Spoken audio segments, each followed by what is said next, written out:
But I think another interesting topic that has been coming up, or that came up with, is also Web3 and virtual worlds. What do you think about that? Yeah, so Web3 gaming and virtual worlds, right? So virtual worlds, I think of the Metaverse. Yeah. You know what about Metaverse? Facebook. Yeah. When Facebook changed their name to Meta, I think you saw that pump and like, Yeah, exactly. the whole hype around Metaverse. That was big. But Web3 gaming in itself is, I would consider separate to the whole Metaverse thing. Yeah. Again, NFTs will play a big role in Web3 gaming. So instead of like, you know how, for example, is it Steam? Yeah. You can buy like in-game items, items, on yeah. certain games, and then imagine those games were NFTs, which are decentralized, and you can trade them anywhere, with anyone, and earn royalties on them, right? It's a passive income forever, almost. Yeah, because now you're not only just playing a game for the fun of it, but now games are becoming a source of income. It's already becoming a source of income, right? People just watching it. But now when you play a game, even whether you're playing it for entertainment, you're able to gain something out of it. Not just a loss of time. Because I've played quite a number of games over the years. Me too. And we just played, we finished a game, what we got was just our time. If in the experience we got it, we enjoyed the gameplay, we enjoyed all that. But in the essence of it, we spent the time and we didn't really get anything back. But now what if you could just spend the time, gain the experience, but now also hold something that could be valuable along the way of playing that game.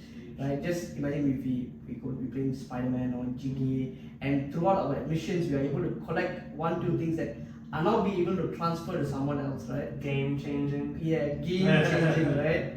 Yeah.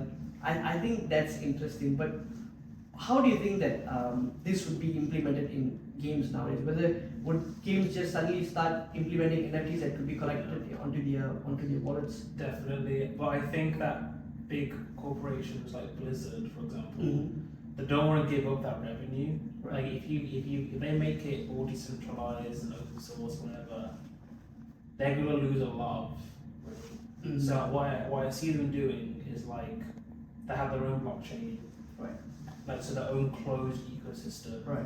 and so the NFTs aren't decentralized, Right. and they do require KYC, Right. and they are stuck within that ecosystem, so they're not borderless, decentralized NFTs, but they're still NFTs, technically speaking. Yeah.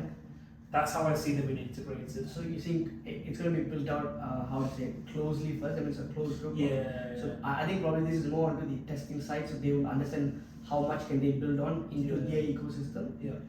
And I think then we would probably be going to a place where all NFTs are interconnected, all games are then interconnected and be able to, transferable from one another. Possibly. Yeah. Or they just decide, you know what, we want to keep all this money.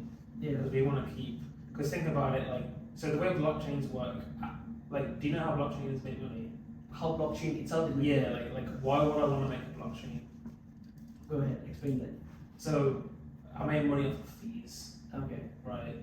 So if a company builds their own blockchain, like if Blizzard makes their own blockchain, they're gonna make a lot of money off of transaction fees. Right. Not only that, the NFTs that are minted on that blockchain, they could confine, because they could use like some sort of custom closed source blockchain that like isn't compatible with Ethereum or any other blockchain. So it's just in that. Yeah. That's what I see them doing to control the revenue and make more money. But if they don't do that and they actually adopt the open source decentralized way of doing things, then it will be less for them, but possibly more long term, because more people come in. But that's how they do it, really. Alright. Yeah. Because if not, they would lose. If you don't open source, they would kind of lose potential and not make that. Yeah. Interesting. Right. Okay. How about virtual worlds? And now with the Vision Pro, I think when I saw Vision Pro, honestly, I was mind blown. Is this a Google? The Apple Vision Pro. Oh, it's Apple. The Apple goggles. Yeah. I was if you watch the video of that and I saw, I was like, my God, this is literally like it's not VR where you use like virtual reality where you don't see anything. It's not AR where it's augmented, but it's mix of both. They will call it mixed reality, right? So you're able to wear something and actually amplify what you're seeing, amplify what you're doing with just with multiple screens that we're on here. We can click and do work anywhere with just a simple goggles that are do like that. And to be thinking that it's out right now and the potential of things that could be done right now. It's crazy. So would you think that the virtual world would still with now, because that's what we were talking about earlier, whether the access, the tools, whether the wallet people, the UX are not in interface. Like just made Apple has created a wallet for people to use. It will be very much simpler, and with the ecosystem that every Apple user has it on their phone ready, and they just buy and sell it with their interface. How simple guaranteed Apple. So it's going to be simple, and everyone's then going to adopt it, right? No question asked, because it's so simple. And now Apple is giving that kind of an opportunity to their users with their Apple Vision Pro, right? So do you think it's going to pick up with this, or it's Vision Pro is meant for something else? Possibly, yeah. I mean, I haven't looked too much into it, but the way you described it just there does sound like it. Yeah, because honestly, on my perspective, I think that they can't run away from it, because now the Vision Pro has been brought out, right? It means that we can do so much more just wearing something. Like just imagine that we want to do work from anywhere. We don't have to get a laptop anymore, because probably we need to type it out with a laptop. We need to save it there. But we would have multiple screens. We could do design work that's different.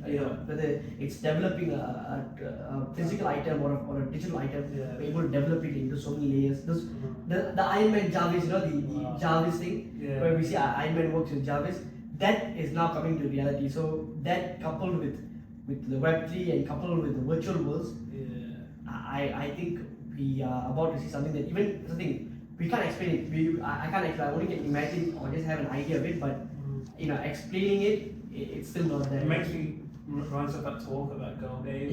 Like Web3, the Web3 and the Ready Player One concept. It's like combining all these technologies into one. Like it's gonna happen. It's gonna happen, and the thing is, what I'm surprised is it's happening faster than not I would like to happen. I like it. It's happening fast as well.